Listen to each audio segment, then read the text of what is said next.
Bismillahirrahmanirrahim. Assalamualaikum warahmatullahi wabarakatuh. Allahumma sholli ala sayyidina Muhammad wa ala ali sayyidina Muhammad. Rabbis rahli sodri wa yassirli amri wahlul udatan min lisani yafqahu qawli. Alhamdulillah, pada kesempatan kali ini kita masih diberikan nikmat iman dan nikmat sehat sampai hari ini. Pada kesempatan kali ini saya akan menjelaskan atau memaparkan tentang konsep dasar wakaf, yaitu untuk memenuhi tugas mata kuliah saya, fikih zakat dan wakaf. Adapun yang saya akan bahas pada kesempatan kali ini, yang pertama itu latar belakang wakaf. Wakaf merupakan salah satu institusi keuangan sosial Islam yang memiliki nilai strategis dalam pembangunan ekonomi umat. Konsep wakaf telah dikenal sejak zaman Rasulullah SAW dan menjadi bagian penting dalam praktek keagamaan dan sosial umat Islam. Dalam sejarah Islam klasik, wakaf menjadi sumber utama dalam pembangunan fasilitas umum seperti masjid, madrasah, rumah sakit, bahkan pengairan dan jalan raya. Kontribusi wakaf dan dalam menciptakan kesejahteraan masyarakat menunjukkan bahwa wakaf bukan sekedar hanya amal ibadah, tetapi juga instrumen ekonomi yang sangat potensial dalam membangun keadilan dan kesejahteraan sosial. Baik, apa itu wakaf?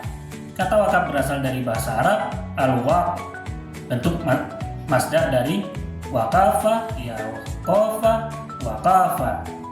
Kata al-waqf semakna dengan al-hab, bentuk masdar dari habasa, ya habas,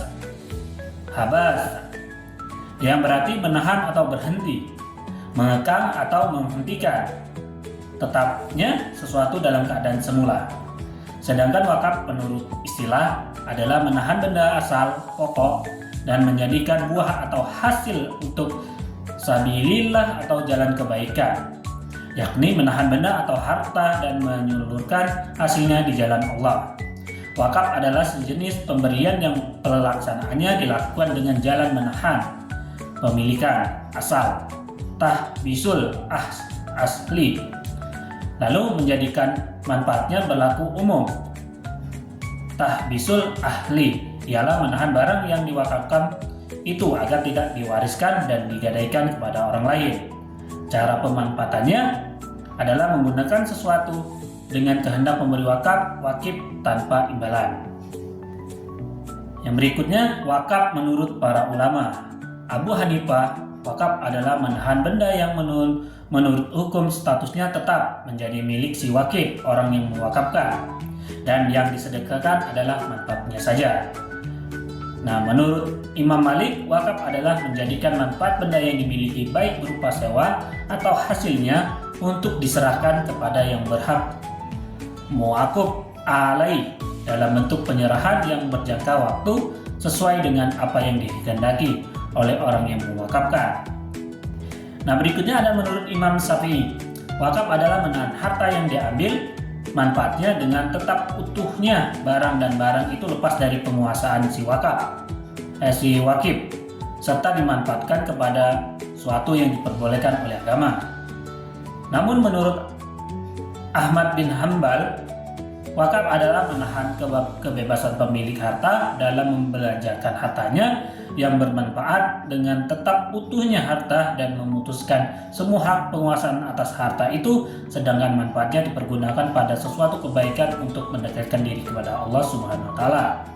Adapun wakaf menurut Undang-Undang Nomor 41 Tahun 2024 tentang wakaf pasal 1 ayat 1. Wakaf adalah perbuatan hukum wakif untuk memisahkan atau menyerahkan sebagian harta benda miliknya untuk dimanfaatkan selamanya atau untuk jangka waktu tertentu sesuai dengan kepentingannya guna keperluan ibadah atau kesejahteraan menurut syariat. Wakaf menurut Komisi Fatwa Majelis Ulama Indonesia tanggal 11 Mei 2002, wakaf adalah menahan harta yang dapat dimanfaatkan tanpa lenyap bendanya atau pokoknya. Dengan cara itu melakukan tindakan hukum terhadap benda tersebut, menjual, memberikan atau mewariskannya. untuk disalurkan hasilnya pada suatu yang mubah tidak haram yang ada. Dasar hukum wakaf Ali Imran ayat 92. Kamu sekali-kali tidak akan memperoleh kebajikan yang sempurna sebelum kamu menginfakkan sebagian harta yang kamu cintai. Apapun yang kamu infakkan, sesungguhnya Allah Maha mengetahui tentangnya.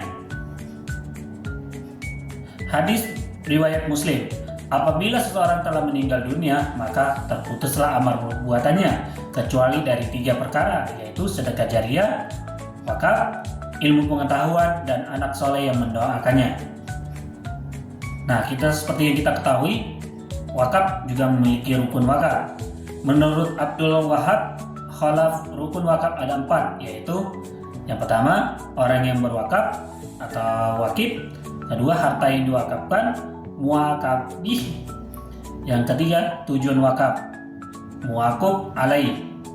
Yang keempat adalah ikrar wakaf, sikhat wakaf. Nah, syarat wakaf dalam kitab Fathul Qorib, wakaf hukumnya jawaz ada 3. Yang pertama, ma'kuf, barang yang diwakafkan harus berupa barang yang bisa dimanfaatkan tanpa menghilangkan barangnya. Yang kedua, wakaf harus diberikan pada asal muwakuf alaihi pertama yang sudah wujud, dan far mawakuf alaihi selanjutnya yang tidak akan terputus, akan selalu ada. Nah, wakaf tidak dilakukan pada suatu yang diharamkan. Nah, adapun syarat wakaf menurut Undang-Undang Nomor 41 Tahun 2024 tentang wakaf. Pasal kedua, wakaf sah apabila dilaksanakan menurut syarat-syarat rukun yang ditentukan syariah.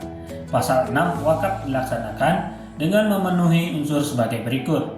Pertama ada wakif, nazir, harta benda wakaf, peruntukan harta benda wakaf, dan jangka waktu wakaf. Sedangkan di pasal 7, wakif meliputi perseorangan, organisasi, badan hukum.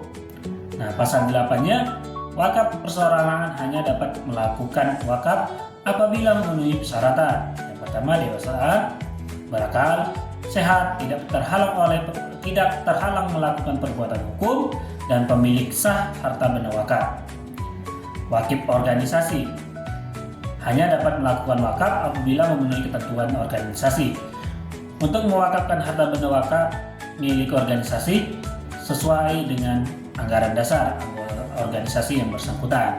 Nah, pasal 9-nya, nazir meliputi perseorangan, organisasi, badan hukum. Pasal 6, kembali ke pasal 6, perseorangan hanya dapat menjadi nazir apabila memenuhi persyaratan. Yang pertama, warga negara Indonesia, beragama Islam, dewasa, amanah, mampu secara jasmani dan rohani, tidak terhalang melakukan perbuatan hukum. Nah, adapun yang organisasi hanya dapat menjadi nazir apabila memenuhi persyaratan.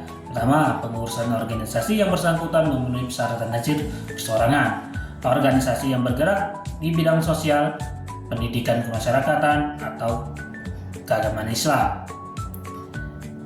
Nah, untuk badan hukum hanya dapat menjadi nazir apabila memenuhi persyaratan sebagai berikut. Pengurus badan hukum yang bersangkutan memenuhi persyaratan nazir perseorangan. Badan hukum Indonesia yang dibentuk sesuai dengan peraturan perundang-undangan yang berlaku, dan badan hukum yang bergerak di bidang sosial, pendidikan kemasyarakatan, atau keagamaan Islam. Masih di Undang-Undang Nomor 41 Tahun 2024 tentang wakaf. Nah, pasal 1 ayat 1, harta benda wakaf adalah harta benda yang memiliki daya tahan lama atau manfaat jangka panjang serta mempunyai nilai ekonomis menurut syariah yang diwakafkan oleh wakif. Nah, pasal 15-nya, harta benda wakaf hanya dapat diwakafkan apabila dimiliki dan dikuasai oleh wakif secara sah. Nah, yang pasal 1 ayat 3, ikrar wakaf adalah pernyataan kehendak wakif yang diucapkan secara lisan atau tulisan kepada nazir untuk mewakafkan harta bendanya. Nah, yang pasal 17, ikrar wakaf dilaksanakan oleh wakif kepada nazir di hadapan PPAIW, pejabat pembuatan akte ikrar wakaf, dengan disaksikan oleh 2 orang saksi dan dinyatakan secara lisan atau tertulis serta dituangkan dalam akte ikrar wakaf oleh PPAIW. Nah, sekarang ada macam-macam wakaf. Berdasarkan segi peruntukan, wakaf ahli.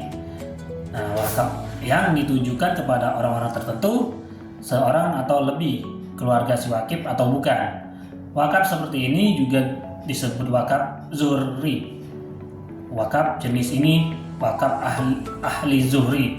Terkadang juga disebut wakaf ala aula, yaitu wakaf yang diperuntukkan bagi kepentingan dan jaminan sosial dalam lingkungan keluarga, famili, lingkungan kerabat sendiri. Nah, berdasarkan jenis harta bendanya. Benda tidak bergerak seperti tanah, sawah, dan bangunan. Benda macam ini yang sangat dianjurkan agar diwakafkan karena mempunyai nilai jariah yang lebih lama. Benda bergerak.